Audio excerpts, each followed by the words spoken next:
I'm going to read, first of all, a poem called Reef Sequence on the Waimamaku Coast. The Waimamaku Coast is the coast that stretches from the south head of the Hokianga Harbour down to a big bluff called Monganui Bluff. And I've often gone there, I've often walked along it. I've done various things there over a period of about 40 years. I wrote a book about a journey along that coast called Walking into the Millennium. But that book came out in 1998. This is a later poem arising from a later visit.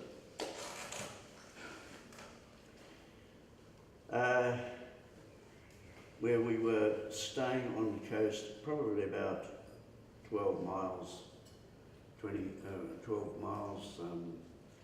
18k south of the South Hokianga Head.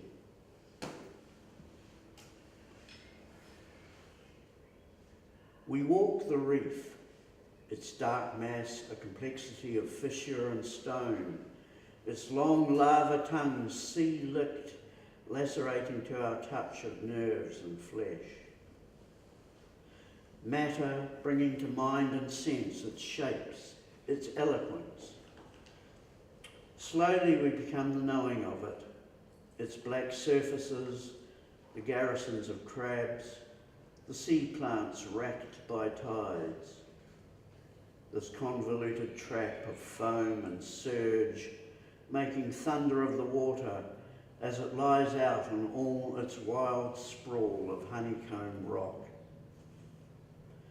Mother lode, it is substance, swarming with unfigured life, its forests unknown, its unimaginable languages of birds, and the words of our minds yet to be spelled from air. Sleeping, lithic, in its cold, impassive hulk, are scriptures of divinity unwritten, and the physics that turns stone to the lightness of thought.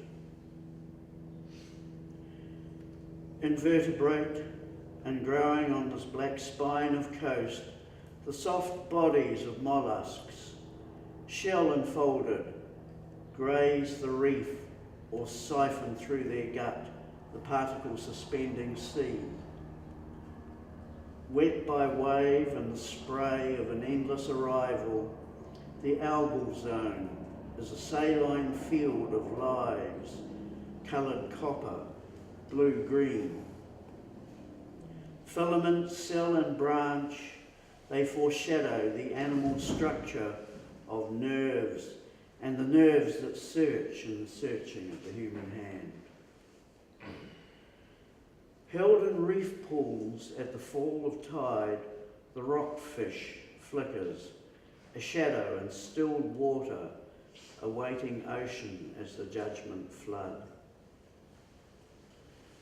The sea's maw gave it life, and gives it birth by death. That next incarnation is another's flesh, its particular existence stripped by beak and jaw from elegant bones that had carried its flesh of self. Night, we sleep on sand, the Marram dunes sloping down to cold limits of the sea. And it is the sand that reads us as shoulder, hip, elbow, our concave mark impressed briefly on its drifts of memory. Our dreaming is the rush and swell of tide, breaking through the reef gate, circling the bay, moon-dragged over an ocean floor, old at least as Tethys. Day, its arc of light described by an ultraviolet sun, smites Pahutakawa, leaf and branch above us, and casts down a shadow a tree of tremulous foliage that prints its dancing text on noon-black sand. Summer has cracked open the feral hills, stock feed down from the hinterland among the flax and manuka, straggle the creeks, pug and knead the clay, while we wander as soliloquy, the brood of rock and sand. Feel the long transfiguration of land becoming organism, element by element, in this mating flux of shore and sea. We, instances of being in plant or arthropod, bird or mammal, shell-husked, bone-framed, or extending, fibred in trees, sky-searching limbs, are here being brought to words. Such words as may be built from that meaning and shape, passing on this turning face of earth, its wound and beauty, its enigma in this wave and seer of light. We bearing such witness as may be born, eye naked, following the whale-humped swirls that lift their long blue backs, slip hugely shorewards, smash, then stroke the sheer and slope of land.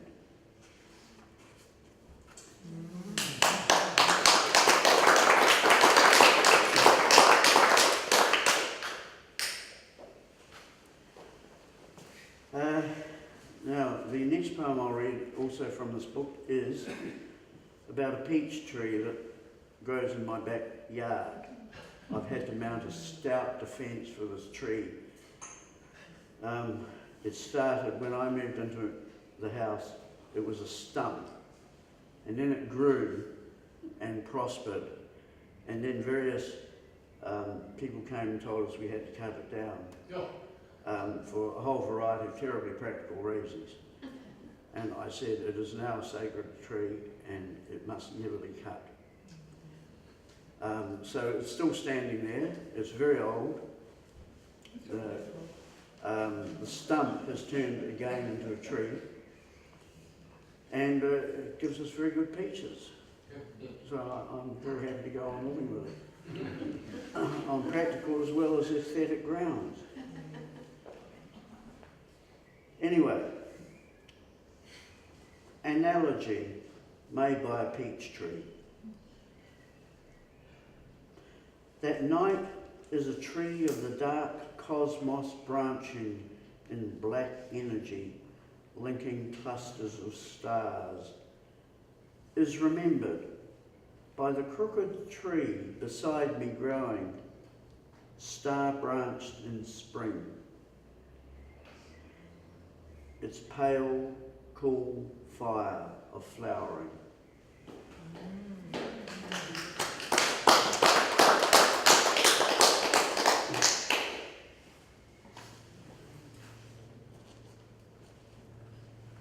And the next poem I will read from here concerns my grandparents, and that is my father's parents. They met in London in 1918. My grandmother was a violin student in London who had grown up in India during the First World War. She drove an ambulance in London and smoked copiously and studied the violin. The theory was that if you smoked, you wouldn't get all the infections of all the wounded soldiers that you were carrying around. My grandfather was a musician who had come from Wanganui. In the New Zealand Army, he was put in the band of the Wanganui garrison, and then joined the General Corps, Entertainment Corps of the New Zealand Army as a musician, and strangely enough, as an actor. A talent I didn't realise he'd had until he confessed to it in his very old age. when, still rather macho, he confessed that he was well known as a female impersonator in performances in the Army Theatre. Anyway, although he wasn't a combatant officially, he was always on the front line. Shells landing all around him, and at times the band had to play plaintively under the mouths of these enormous artillery pieces during these terrible bombardments, just to try and stop everybody going crazy. And at the Third Battle of the Somme, he was a stretcher bearer. So this is about them. They survived all that. They met in London. They returned to New Zealand. They taught music and conducted orchestras, bands, etc. And while we know information of their working lives. They are now buried at Aramo. Speaking at Aramo, 2001. A black polished surface, granite, and cut into it the names. Grandparents lettering the stone at Aramo. Site on a groomed bank above the slow river where earth holds the bones. Over the lettering, lichens spread an alphabet of silence, a green, subtle eating of the stone and of the time locked in the stone. Grandparents, ill-starred in the way of lovers, meeting out of that wide death at the end of worlds and the end of world's war, 1919. He, bandsman, percussion, and stretcher bearer, demobilised to London. She, piano student, and the long growing of a violin's sound, begun in an Indian childhood.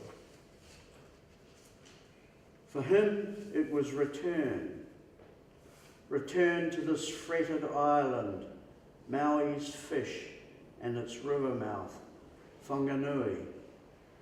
Return. And his return is a town long known, sections fenced, houses stark on ground, stripped for such new building. That was his return. Return to the natal river, the roads wide, anxious for direction, and after war's exploding sky, the long light of summer.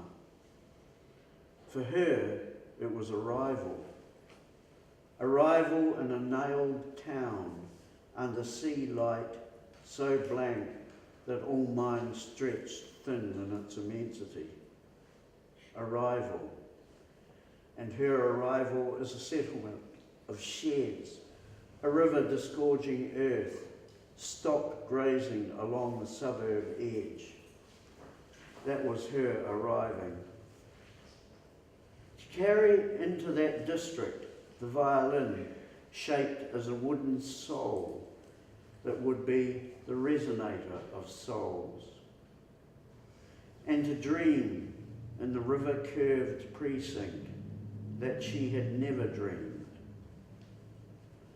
of her Indian birth, of the living in her, of Himalayan foothills. We came to their grave at Aramo, 1 year in to the new blind century. I spoke down into the earth, river-born of Whanganui, the khaki loam. I spoke to their bones with words, bone deep in their knowing. The names that had built the music of their bones. Bach, Johann Sebastian, Ludwig van Beethoven, Elgar, Mozart, and the evanescent Debussy. Mendelssohn and the coruscating Chopin.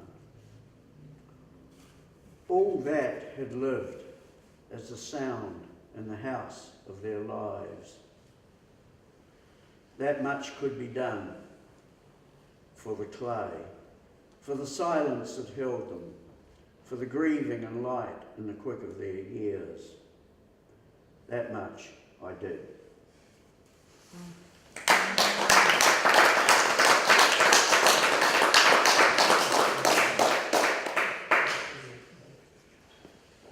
How are we for time? 6. Okay. Now, this book came out in 2005. It's 4 long poems. I'm going to read the barest introduction to the 4th poem, which is more than 2,000 lines long, but you don't have to worry, the introduction is not 2,000 lines long.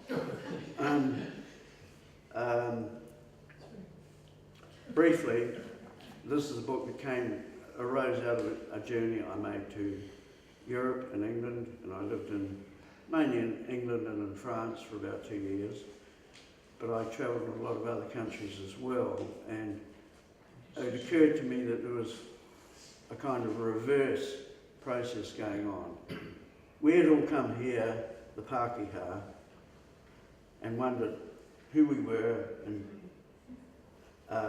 how could we belong here, and what would our mode of belonging here be when we had arrived so recently here.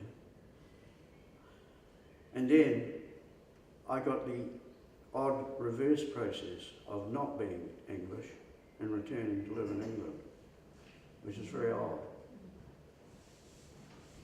And I certainly didn't belong there, but I enjoyed being there. So the longest poem in the book, the title poem, Speaking to the Islands of the Ancestors, is partly about that, and drawing comparisons between the history of the two places.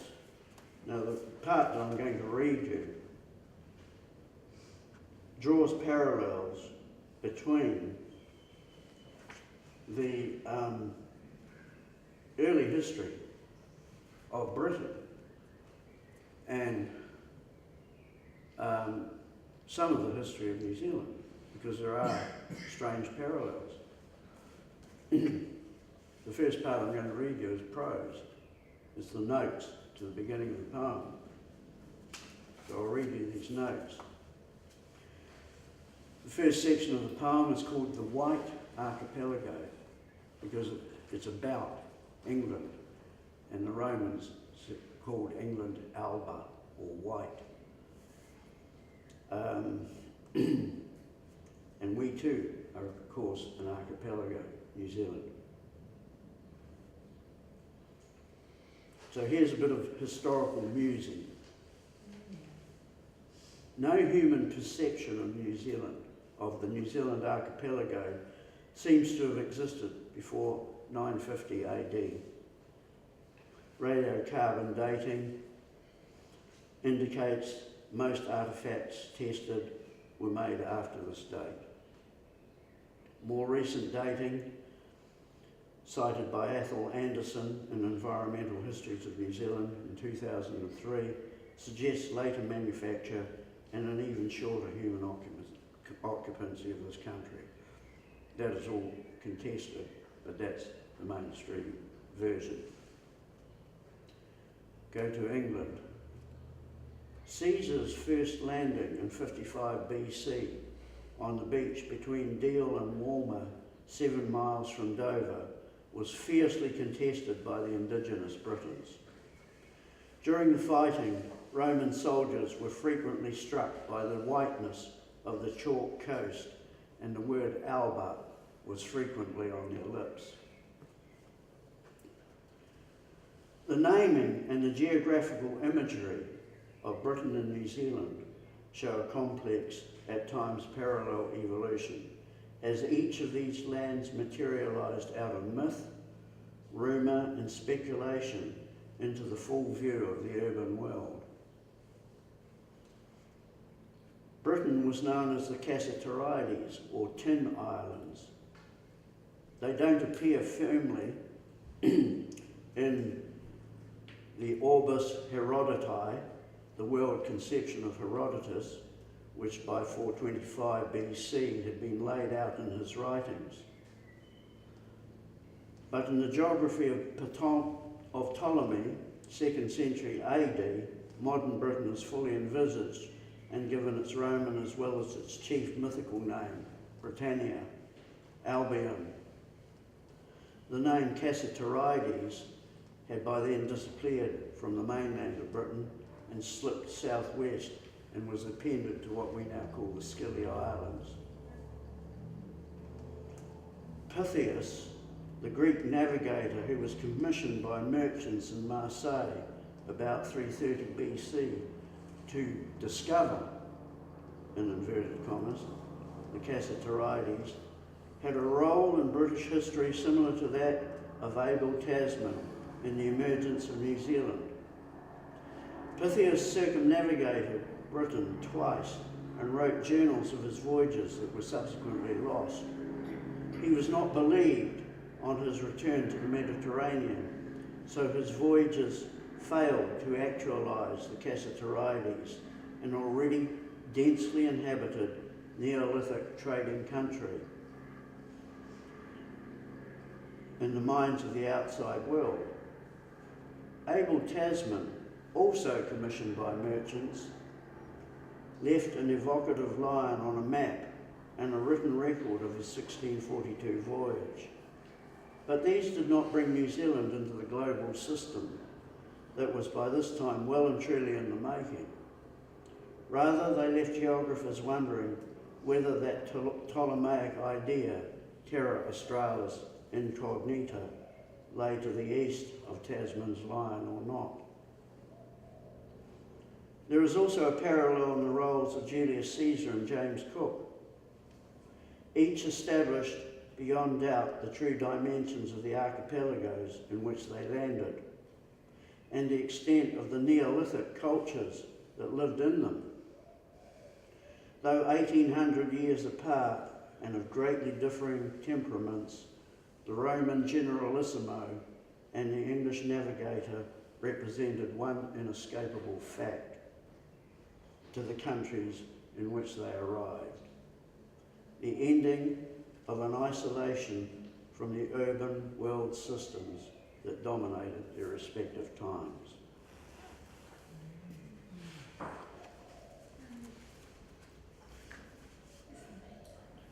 So this is the first section of the 2,000 line poem. It's about 150 lines, and it's called The White Archipelago. So it concerns this mythical land called the Cassiterides, or the Tin Islands, named by Herodotus in 445 BC, but not believed to exist by him. On the map, you sit upright, your rump southeast, nudging at Europe, your big serrated head raised towards Orkney, the Welsh belly of you leavened by the lift of hills. And then the prodigy, Ireland, anchored westward, all making of land some creature defined by sea. To these, I brought the journey of myself, the eyes that had let in distance, American, and the red Cordillera upthrust of Mexico. Behind me in time, the planetary curve, Oceania, and the remembering, Te ika a Maui, the myth and rock of you breaking the surface of human perception, 1,000 years before I touched on Alba, the land of English. Alba, the white rock. Roman soldiers fighting their way ashore beneath the startling paleness of your southeastern cliffs, named into history colourings of chalk. Your calcium light falling across blunted ridges where the ice rind had inched south, grinding time into your craggy body. until in your flanks was left that slow rondure of the rock goddess, seen by priests figuring their runes of dawn, those who gave birth by fire to metal, those who captured the solstices fixed on hinges of huge stone. Before English, Alba, Sea Mother, original hull, ages of rain left in the weathering of your skin, fissured, cut into deeply by locks, friths, estuaries, long processes of sea. You had been the tin lands lying out from Europe, speaking in storms, the land of English. Ships cut from you, forests gone down, you have spoken out from your sea mouths and populations, capturing with instrument hands exactitudes of planetary time and distance, and all the human conception in your creased belly, turning into words to sound the world's sea, the names hungering for new skies, coasts, antipodes.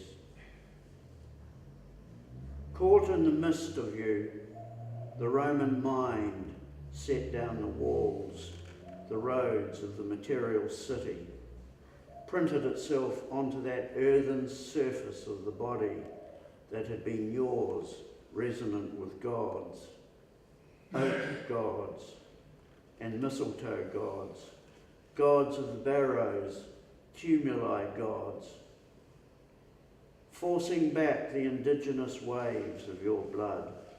The Caesars locked you into the world, Orbis Romanorum. Gripped by the legions, you came into the zone they called civilized. Your livid cliffs, your rounded hills, speaking, reaching north under the hem of a curtain of stars. Aurora Borealis.